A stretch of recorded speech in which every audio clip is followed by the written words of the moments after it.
ชิบหายเดี๋ยวฮะเดี๋ยวกลัวสวิงก่อน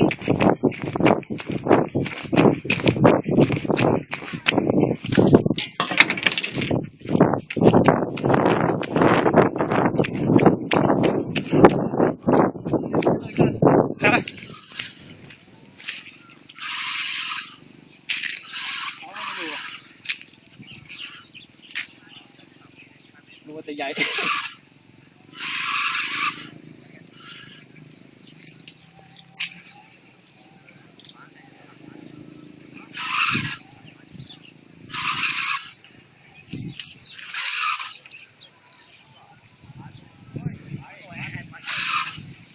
ช็คเบรกยัง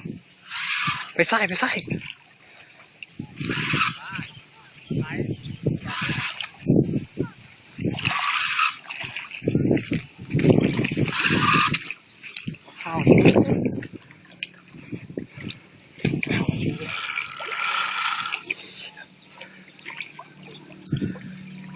อุ้ย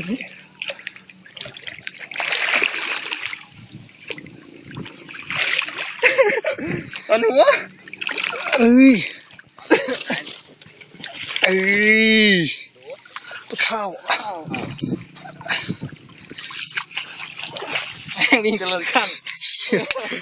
ดูขั้นนู่นกลับบ้านแล้วนะ